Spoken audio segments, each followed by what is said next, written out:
capital y no le interesa explotarla en condiciones normales. Digo, si se le muere un obrero alemán con un sistema de minería a cielo abierto, de contaminación de cianuro y demás, es un problema porque ese obrero alemán le da plusvalía. Se le muere un indígena de Ecuador, no es un problema porque no es lo suficientemente barato como un obrero chino y no es lo suficientemente calificado para poner tecnología de punta como para ser explotable. Entonces le sobra. En ese carácter sobrante puedo contaminar. Ese es uno de los problemas.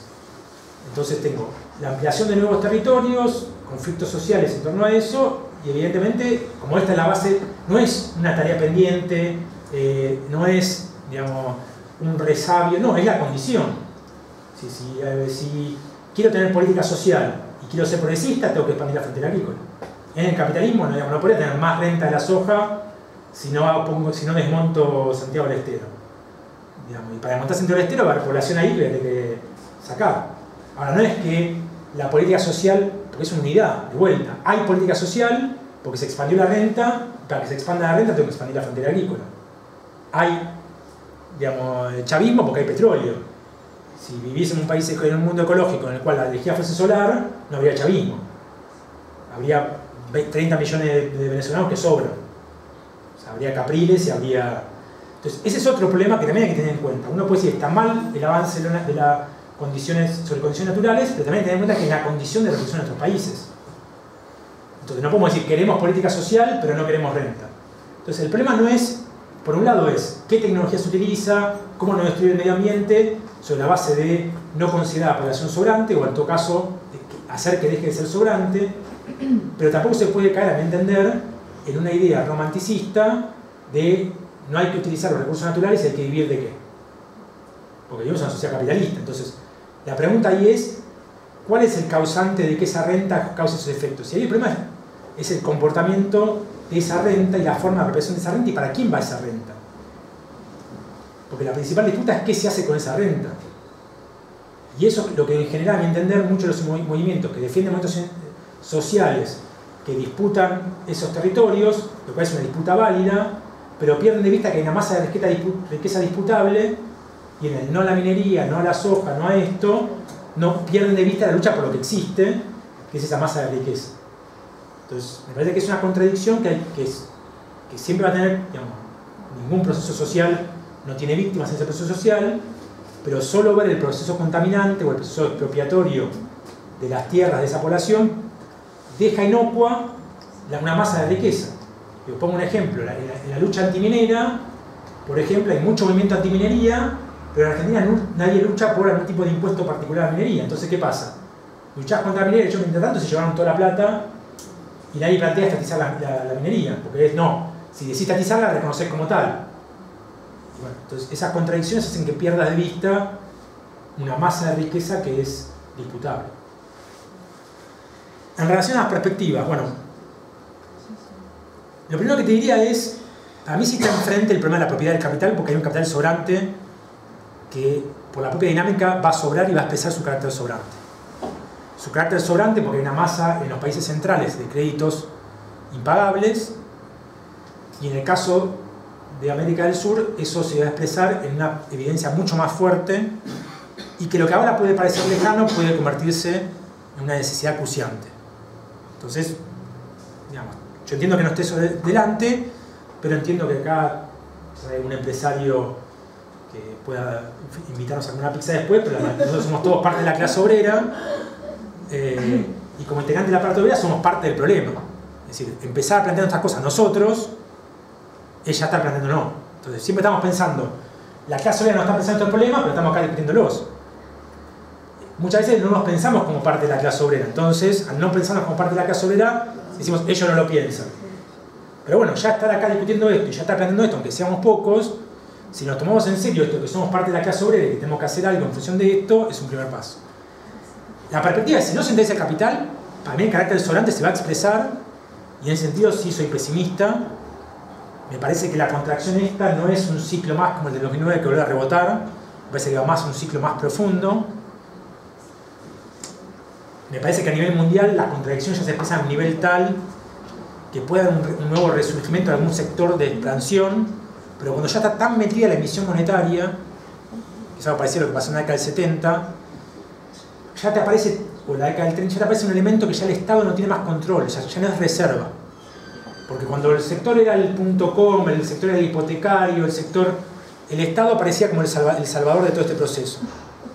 Ahora el Estado ya está metido en el medio de la crisis. Con lo cual, cualquier crisis implica un conflicto internacional. Porque si Estados Unidos dice, no sé, devalúo más el dólar, China dice, tengo un montón de papelitos de colores, ¿qué hago? Si Estados Unidos revalúa el dólar, no puede exportar y se arma un problema. Es decir, ya empieza a ser un conflicto nacional. Y el otro problema es que la expansión de la población sonante es tan grande que eso genera problemas que ya no pueden controlar a la distancia.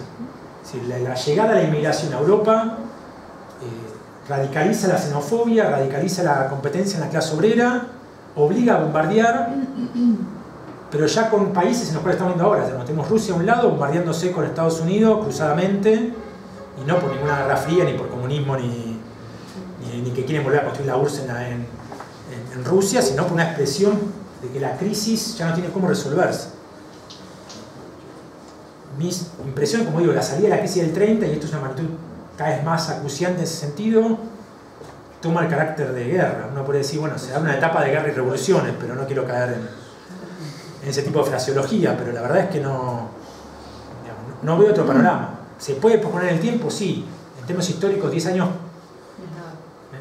pueden pasar, pero lo cierto es que sobre todo lo novedoso del último ciclo es la centralidad del Estado en el ciclo de expansión de capital ficticio, del centrado del Estado central, de Estados Unidos, de Europa y de China.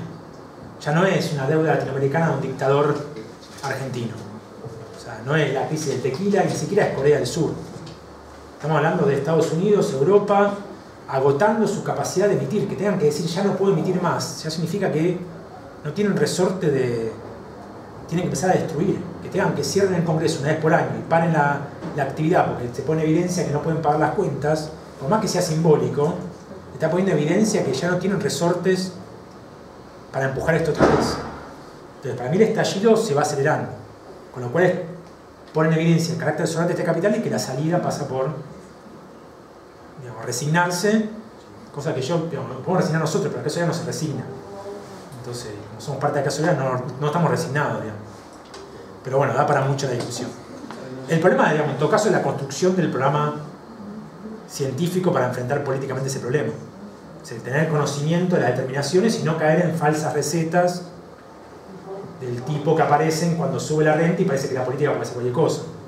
Entonces aparecen todas las ideologías de todo tipo, que parece ser que no hace falta expropiar el capital, que no hay que centralizar la producción, que no hay que aumentar la escala, o sea, todo tipo de recetas, que el gasto por sí solo alcanza, que la salida es financiar la pequeña producción. Bueno, ese tipo de cosas para mí discutir estas cosas es parte de la salida. ¿Segunda ronda? Fernando. Yo me quería preguntar, ya no respondió porque quería preguntar acerca de la posibilidad de una guerra para eliminar el capital sobrante. ¿Otra pregunta? ¿Intervención? Bueno, yo quería preguntar, te he escuchado varias veces hablar del programa científico con el cual la clase obrera tendría que plantearse digamos, una perspectiva de transformación social y en cuanto a elegir al enemigo, ¿no? Para acercarlo. En general, te escucho hablar de que quizá el enemigo más próximo que tendría la clase obrera, o al que tendría que apuntar en primer lugar, es el capital ineficiente. Tendría que expropiarlo, socializarlo, centralizarlo para hacerlo más eficiente, más eficaz. Pero, ¿cómo es? En términos políticos y sociales, a mí se me ocurre que eso significaría ganarse un enemigo que tiene, como en general, al estar más fragmentado, los dueños de ese capital más chico, más ineficiente, que a veces emplea a sus propias familias o emplea más gente, sí, implicaría una guerra social que no le implicaría expropiar una multinacional, o sea, el capital transnacional, que ya está centralizado y directamente lo podríamos socializar. Entonces ya estamos hablando de no ser nosotros, ¿no? De que en realidad la perspectiva de transformación sea real, que esté sobre la mesa. Y que tengamos que tener estas discusiones como un problema del hoy, ¿no? O sea, para mí, obviamente, no podemos dejar que nos acaudille el pequeño capital y tener un proyecto de Estado empresario y que fomente el mercado interno y todas esas cuentas proteccionistas, como bien decís, que se pueden plantear como una fantasía en un ciclo, digamos, de expansión de la renta, lo que sea. Pero si hubiera que elegir, digamos, un sector social al cual la clase obrera con su propio programa tendría que hacerle alguna concesión para acabullarlo, no dejándolo, digamos, no ir de furgón de cola, pero sí acabullar. Yo tiendo a pensar, capaz que por eso te pido que me explique, tiendo a pensar que el primer aliado que tendría que ponerse a la cola del programa, el programa de la clase obrera serían esos pequeños patronos que, empleando trabajo ajeno, no pueden dejar de trabajar, todo ese tipo de sectores sociales.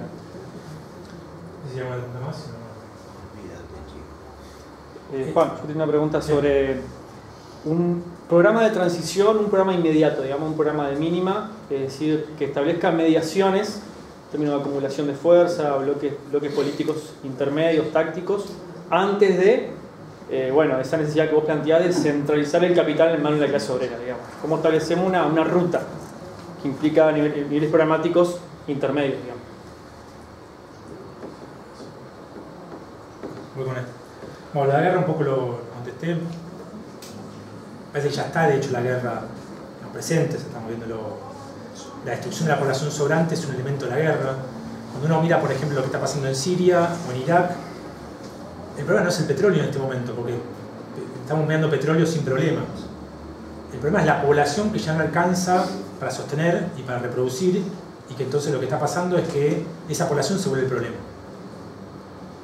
Porque en realidad, digamos, sustraer petróleo, podrían poner un ejército alrededor del pozo petrolero, y como han hecho un montón de veces, el problema es que antes sostenían estados que contenían una masa de población y ahora no pueden sostener sus estados.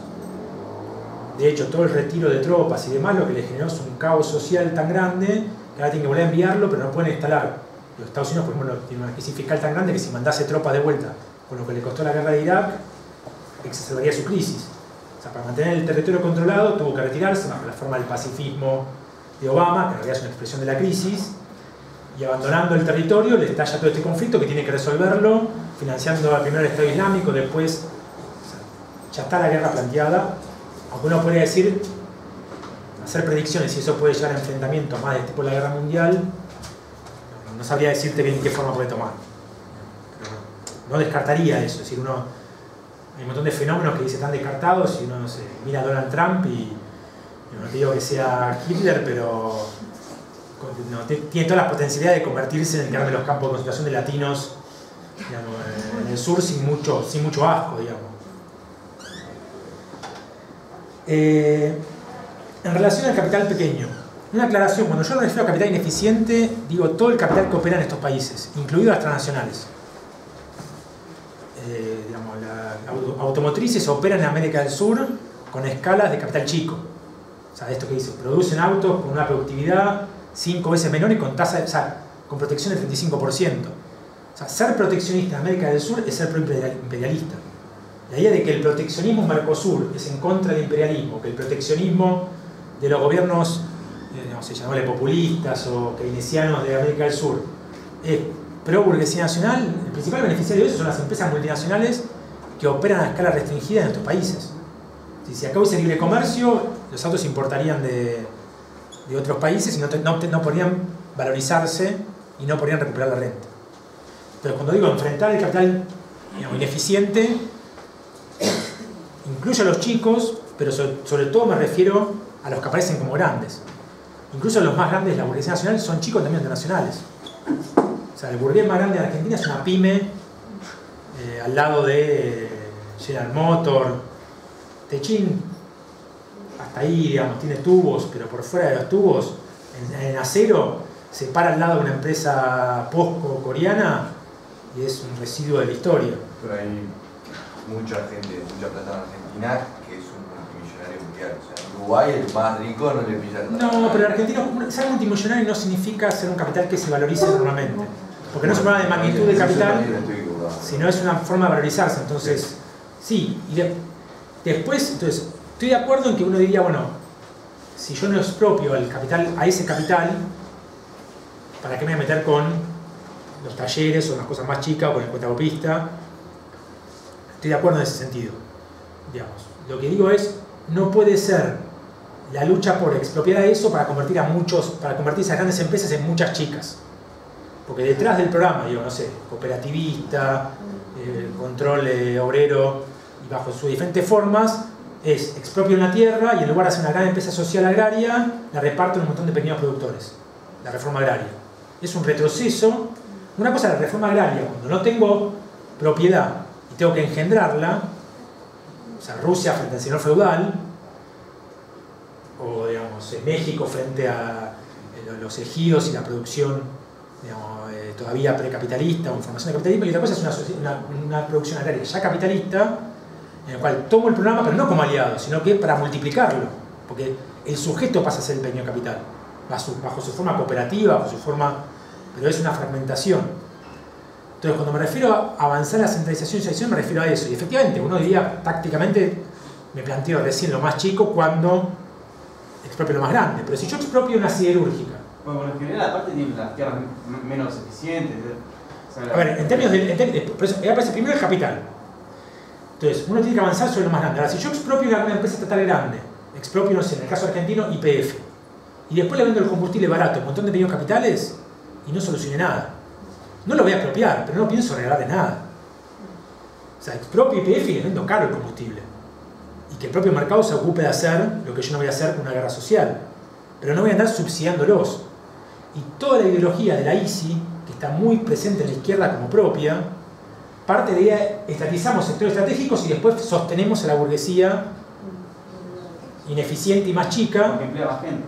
Porque emplea más gente, pero cuando uno mira las condiciones de empleo son las que pagan peor salario, las que tienen menos empleo registrado, las que tienen más accidentes de trabajo, las que tienen jornada laboral más larga. Sí, muchas veces está el patrón ahí, pero el problema no es individual, puede ser un patrón con buena voluntad y querible, digamos, pero cuando se funda la empresa él se va a ir con su plata a su casa y va a dejar el sobre en la calle. Y cuando él tenga que pagar, tenga un accidente laboral y no pueda cubrirlo, va a pedir perdón. Es decir, sigue siendo un capitalista. Mucho de la izquierda piensa que hay que estatizar lo grande para sostener a eso. Yo lo que digo es, estoy de acuerdo que uno puede tácticamente no empezar por ahí, pero una vez que avanzo no voy a de vuelta sostenerlo. Y el otro problema es el terrateniente, que no es lo mismo que el capital. Y un paso principal es estatizar la tierra. Y toda la ideología de la reforma agraria tiene detrás la negación de la estatización de la tierra. Y estatizar la tierra significa estatizar la tierra, que en el caso petrolero ya está avanzado, acá dice bueno, Venezuela ya es un paso, pero ahí donde se ve que no alcanza. La tierra se está y no cambia nada.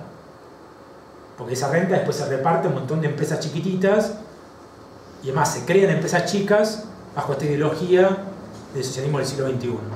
Se crean cooperativas, se crea esto y se tira plata, se tira plata, se tira plata, que lo que se ve cuando se controla la renta es que no cambia nada.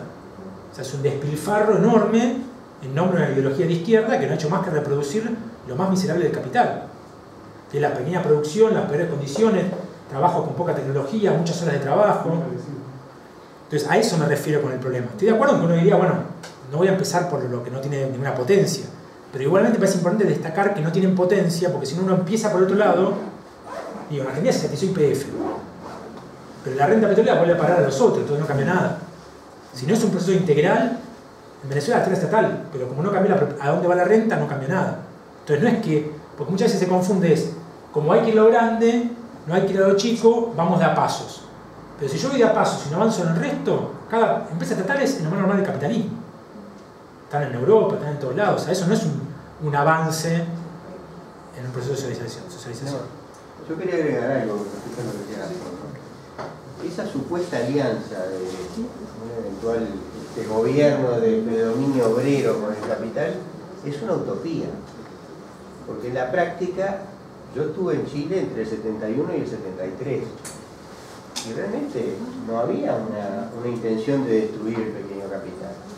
Pero los pequeños capitalistas, los pequeños burgueses, se aliaron con los fascistas y aplazaron eso. O sea, y con razón, porque digamos, cualquier política de aumento salarial, el primero que va en contra es el pequeño capital.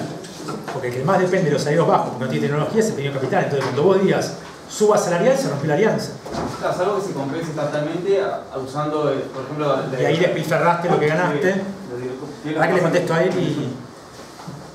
me parece que ya empieza el partido, no sé cuánto vamos a... Me voy a quedar solo, pero bueno, yo me quedo. Argentina empieza a 9. El problema de la transición. Yo creo que ahí hay, un poco lo discutíamos antes, pero me parece que es un punto a... El primer elemento es toda política que defienda las condiciones de vida de la clase obrera es progresiva en este sentido. Porque desarrolla condiciones, trabas al capital, a la venta por debajo de su valor y obliga a un proceso de descentralización del capital y un proceso de desarrollo de las fuerzas productivas. Y te enfrenta con el pequeño capital. Porque la suba salarial, el primer enemigo de la suba salarial es el pequeño capital. Una empresa grande multinacional y puede absorber un poco la suba salarial porque tiene otros mecanismos. El pequeño enseguida evidencia que entra en crisis. Por eso empieza a pagar en negro, no sé, trabajo no registrado. Entonces, una política de suba salarial, por más que parezca ser inocua, gremialista, es el primer paso necesario. Y una política de defensa salarial que no se establezca en alianza con el pequeño capital, porque el principal enemigo de la baja salarial es el pequeño capital. Entonces, que tenga independencia de clase, esto es un tema que en general las centrales sindicales, como ven en el pequeño capital su empleador, y ven que es el que más empleo genera, muchas veces plantean una política salarial en alianza con el pequeño capital, y tienen políticas de alianza con el pequeño capital, ilusiones con el pequeño capital. Entonces, la primera transición para mí es que la defensa del salario y la defensa de las condiciones de vida de la clase obrera vayan con una política independiente del pequeño capital. Y el pequeño capital en general toma nombres de fantasía muy rimbombantes como burguesía nacional, digamos, productivista, o sea, todos los discursos de presentarse como el bien común.